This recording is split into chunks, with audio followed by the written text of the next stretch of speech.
Assalamualaikum warahmatullahi wabarakatuh. Kali ini kita akan membuat tata cara bercocok tanam di gaya luas, khususnya di Kecamatan Tripejaya. Yang pertama, kenduri tulak bele. Kenduri tulak bele adalah atas situasi dan kondisi di tengah masyarakat, semaraknya para penyakit, sehingga para masyarakat memohon para penghulu untuk mengadakan tulak bele dan sekaligus untuk menentukan yaitu turun bersawah. Maka tulak bele ini seluruh masyarakat yang ada satu kampung itu turun mengadakan kenduri selamatan dan juga menyerahkan para tokoh, para guru yang ada di kampung untuk berdoa supaya terlepas dari hama, baik itu penyakit, dan juga di saat itu ada semacam pengokohan dengan dasar musyawarah mufakat untuk mah tahun atau disebut dengan kejuruan belang. Kecamatan Tripejaya. Insya Allah kita musyawarahkan kejauh banyak kita laksanakan kahit tulak bele. Setelah tulak bele kahit kena tahun tepeng harapian pian bulan ini 12 kita kahit turun kumanya.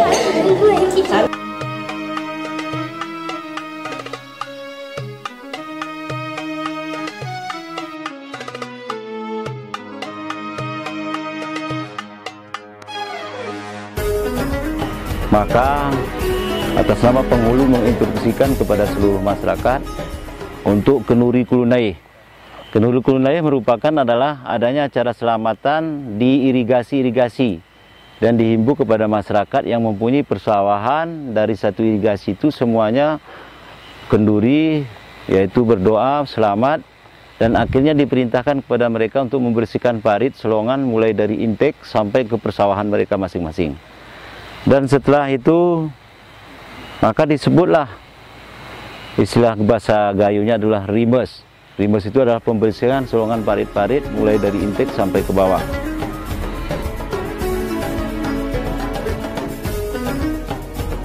Setelah itu rimes, maka semua petani membuat penyemen.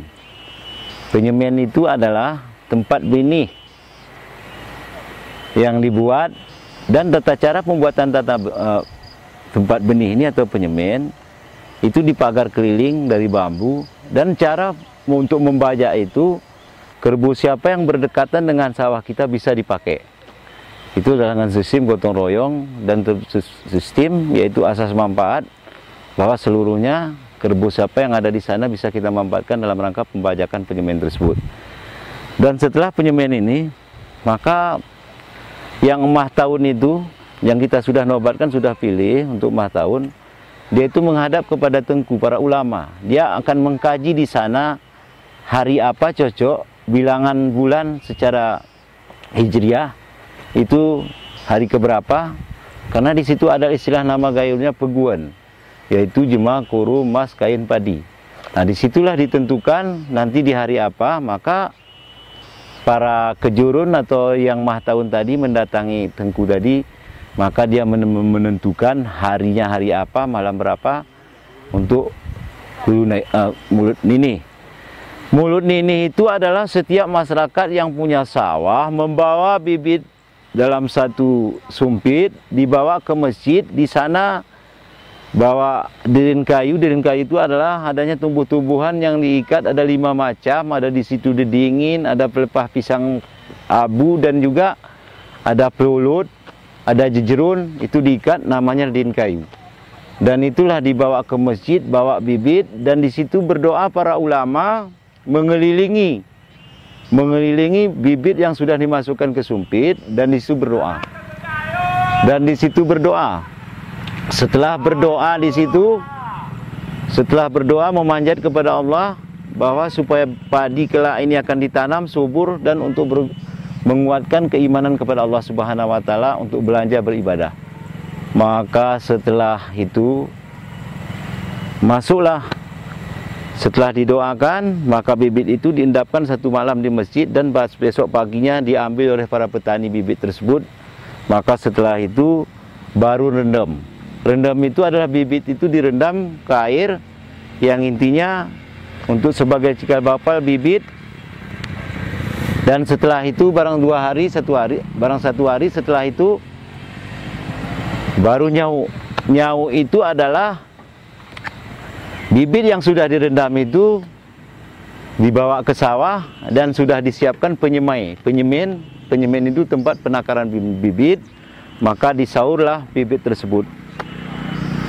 Dan setelah itu baru bekerja di sawah yang disebut dengan nyangkol. Dan nyangkol itu setelah dijangkul rata seperti dipetakan sawah mulai dari bawah sampai kemari, dan setelah ini selesai baru diadakan nerlis. Nerlis ini mana pematang patal ini patal, kalau bahasa gayunya patal, ini semua dikikis. Dikikis di permukaannya dan ini dibersihin sampai ke bawah. Setelah terlis selesai maka pembajakan itu dihaluskan dengan kerbau yang disebut dengan nguru. Nguru itu dimana dimanfaatkan pada pagi hari. Itu bangun-bangun cepat, makan sarapan pulut, dan jam-jam 6 sudah masuk ke persawahan untuk menghalau kerbau untuk pembajakan sawah. Itu biasanya rata-rata kerbau baru dilepas sekitar jam 8. Bahkan kalau kerbau kita sewa kadang-kadang mau jam 10. Ini yang saya dapat.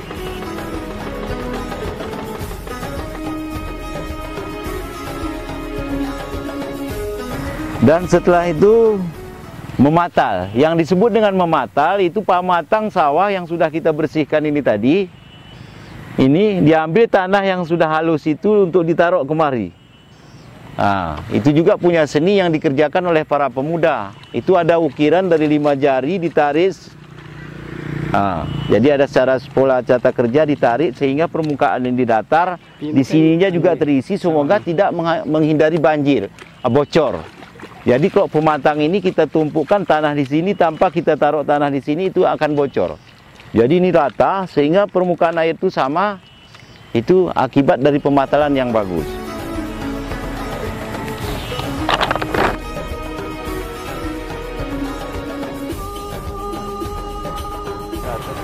Selanjutnya adalah nende. Nende juga dikerjakan oleh orang yang sudah dinobatkan untuk mah tahun. Itu nende itu dia akan menanam sekitar 5 baris padi, di mana itu menandakan bahwa seluruh masyarakat itu sudah bisa menanam padi.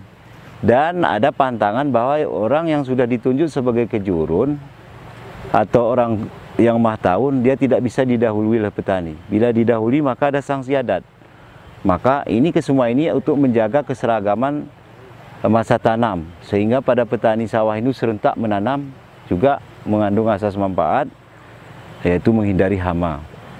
Dan setelah ngene dilaksanakan, maka seluruh masyarakat petani sudah mulai jergut. Jergut itu adalah mengambil bibit yang ada di tempat persemaian atau disebut dengan penyemen. Dan setelah itu untuk persiapan nomang, maka seluruh pemuda itu mengadakan rulah. Rulah itu dalam arti meratakan setiap petakan sawah dengan rulah, supaya bisa diairi dia merata airnya, maka disebut dengan rulah.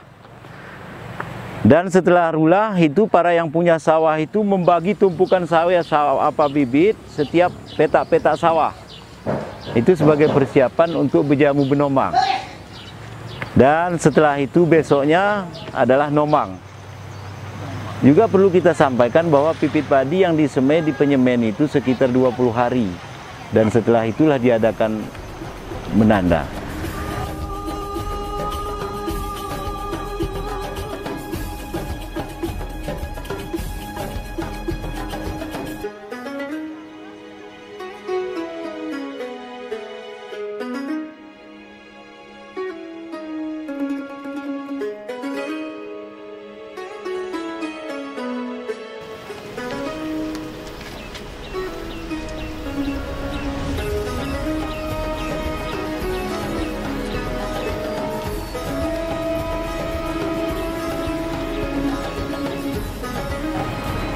Setelah nomang, maka perkiraan 1 bulan kemudian atau lebih kurang itu diadakan ruah. Ruah itu adalah pembersih hama yang ada di sawah yang dikerjakan oleh kaum ibu atau kaum pemudi. Itu ruah. Itu pola ruah itu ada 2, ada sistem panglu yaitu antara ibu dengan ibu itu saling gotong royong dan silih berganti. Hari ini si ibu di sawah si A, besok di sawah si B. Demikian.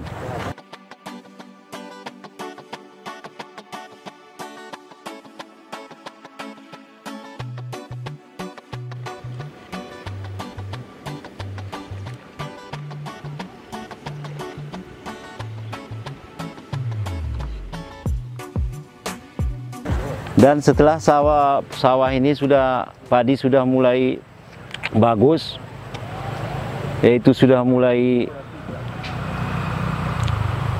berisi, itu diadakan ada lengom, longom.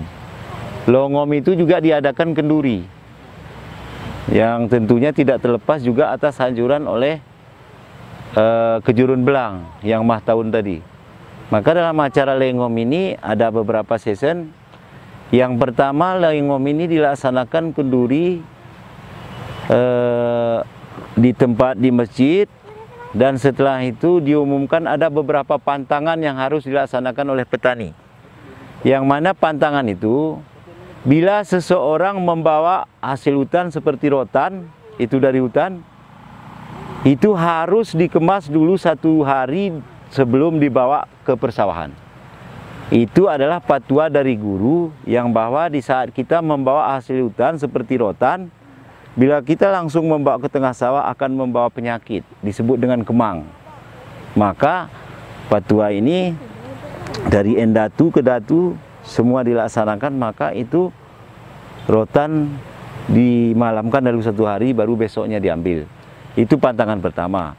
Yang kedua, bagi kaum ibu-ibu tidak diperkenankan mengambil pandan atau bebengkuang yang akan dijadikan ayaman tikar.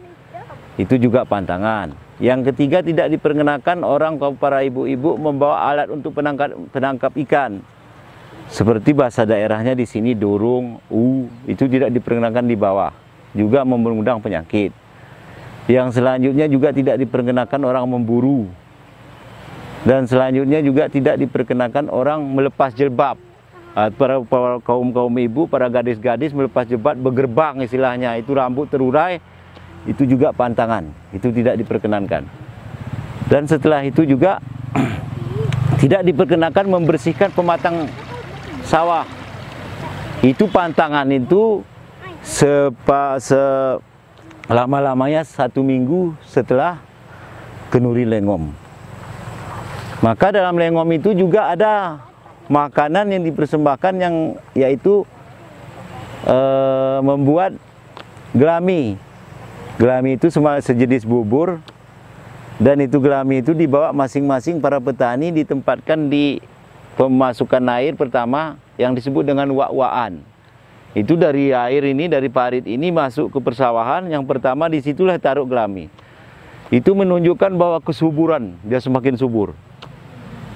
Dan setelah masuk gelami, di situ mulai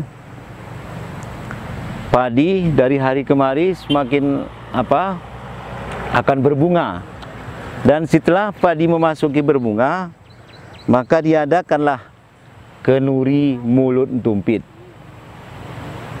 Ada 2 alternatif, sebagian dia bilang kenduri mulut bunga rom, yang satu lagi mulut tumpit. Itu yang sering disebut adalah mulut tumpit, karena menghindari supaya burung-burung tidak masuk ke tengah sawah untuk mengganggu pada sawah. Itu disebut dengan mulut tumpit. Dan di saat dilaksanakan mulut tumpit itu pandangan tidak ada sama sekali, yang ada cuman masing-masing para petani turun ke sawah membuat keririsan. Keririsan itu yaitu lemang tanpa memakai daun pisang. Itu di saat kita buat itu keririsan, bambunya agak mudah, taruh pulut, taruh santan, nanti dimasak di tengah sawah. Dengan satu niatan, bagaimana merekatnya pulut ini ke bambu, begitulah merekatnya bunga-bunga padi yang ada, yang sudah mulai berbuah. Itu. Setelah itu, padi sudah mulai berisi, maka di saat itulah dibuat pepantaran. Pepantaran itu di tengah-tengah sawah. Yang intinya bila ada burung, disitulah dibuat semacam tali regangan yang disebut dengan ketih. Itu dari pepantaran itu, dari halo kalau ada burung tarik, ada ke sudut utara, timur, barat, selatan. Disitulah tengah ada pepantaran. Dan setelah padi mulai menguning dan sudah siap untuk dipotong, potong padi, maka yang pertama untuk melaksanakan perdana padi, memotong padi adalah orang yang sudah dinobatkan membawa mah tahun atau disebut dengan kejurun belang. Dan di saat kejurun belang mulai memotong padi, maka diperkenankan seluruh sawah yang sudah menguning, sudah siap dipanen untuk dipotong. Itu yang dilaksanakan oleh para anak gadis, para kaum ibu untuk memotong padi. Sementara setelah dipotong padi, maka diadakan meminuh. Meminuh seperti yang kita lihat sekarang ini adalah pekerjaan para kaum lelaki. Dan setelah itu selesai, sebenarnya dalam rangka sebelum penulingan itu ada semacam membuat serangsalan. Serangsalan itu tenda, itu dibuat serangsalan sebagai tempat padi yang setelah dipotong, dikumpulkan di serangsalan. Di serangsalan, maka setelah meminuh selesai, padi sudah terkumpul di serangsalan, maka disitulah para pemuda-pemudi dengan yang punya sawah musyawarah mufakat kapan mau dilaksanakan nji.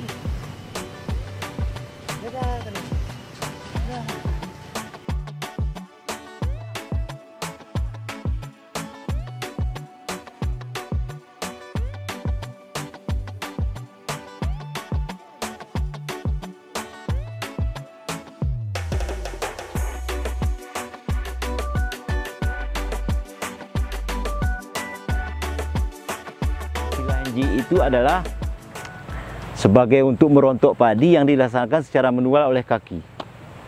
Itu kaum laki-laki yang menginjak-injak, sementara perempuan membilah antara jerami dengan buah padi yang disebut dengan jes.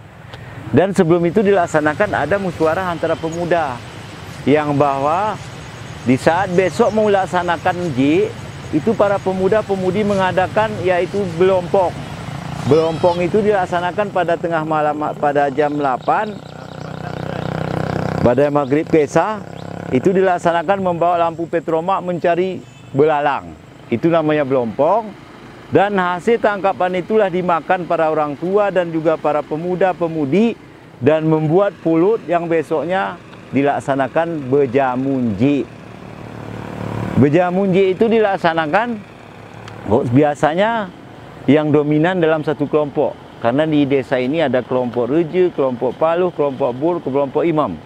Nah, baru setelah itu, setelah J dilaksanakan, maka setelah selesai, maka dibuatlah benyang. Benyang itu dibuat sebagai tempat untuk pembersihan padi. Pembersihan padi yang disebut dalam bahasa daerah sini adalah nangin. Nangin itu dah berarti pembersih padi itu lewat busan angin. Dan setelah itu nangin, maka setelah baru tuyuh. Di saat tuyuh lah baru tahu kita berapa hasil padi yang didapatkan. Bila padi tersebut sampai kepada zakat, maka disitulah disisihkan. Dan bila sawah ini disewa dari orang, maka disitulah disisihkan sewa. Dan tuyuh ini juga dilaksanakan oleh para pemuda-pemudi. Dan padi itu dikemas dalam bentuk, kalau bahasa sini adalah keben. Yang keben itu adalah beranang. Dan disitulah ditaruh padi, di dalam beranang. Dan beranang itu sebagai tempat para pemuda untuk tidur di atas. Itu disebut dengan manah. Maka inilah beranang merupakan isi dari padi, dan beranang itu apabila dimanfaatkan oleh pemuda untuk tempat tidur di sana disebut dengan manah. Itu menurut besarannya, ada manah besar, ada manah kecil. Maka di kampung itu ada manah ucak, ada manah kul. Itu kesemuanya dari besarannya. Demikian. Bapak Ibu sekalian, seiringan dengan zaman ke zaman, itu resam adat Berumeh itu sudah banyak yang pudar. Bahkan kalau kita lihat tahapan-tahapan masalah resam Berumeh itu, mulai dari turun kai, tulak belu, itu bahkan sudah jarang dilakukan. dan juga masalah kenduri kulunai itu juga udah jarang. Padahal kesemua itu adalah berubudiah dan menyerahkan diri kepada Allah Subhanahu wa taala, sementara supaya usaha-usaha diridai Allah Subhanahu wa taala, apalagi budaya gotong royong dengan adanya yaitu kenduri kulunai, di mana selokan-selokan itu, irigasi itu semua dibersihkan oleh para tani pesawah. Artinya masyarakat petani itu tidak manja. Kok kita sekarang berpikir bagaimana parit-parit sudah dibuat oleh pemerintah, itu bahkan menunggu rusak. Padahal dulunya tidak ada apa-apa, tapi persawahan sawah bisa diterairi karena masyarakat itu tidak manja. Maka resam adat istiadat berumah itu harus kita lestarikan. Maka dari tahapan-tahapan resam berumah itu sudah banyak, dengan seiringan juga masuknya teknologi. Memang dikala kita berbicara masalah teknologi mempermudah pekerjaan kita, seperti adanya mesin perontok juga untuk mempermudah, dan juga bermacam-macam mesin, kesemua itu sejalan dengan zaman. Tapi yang kita sesali adalah budaya kita yang sudah terkikis oleh pengaruh asing, yang budaya itu sangat bermanfaat kepada kita. Seperti persatuan dan kesatuan, di saat membersihkan para parit sawah seperti ini, itu semua bergotong royong tanpa memilih sini punya sawah siapa. Tapi satu kesatuan yang bersawah seluruhnya sepanjang saluran sawah, semua dikerjakan secara bersama-sama. Yang kedua, juga masalah kerjasama dalam rangka memanen padi. Itu kita lihat, itu para pemuda semua tanpa memilih. Dia bergotong royong dari ini hari ke rumah si A, besok ke si B. Jadi itu merupakan kewajiban para pemuda untuk membantu para orang tua dalam melaksanakan pemanenan padi.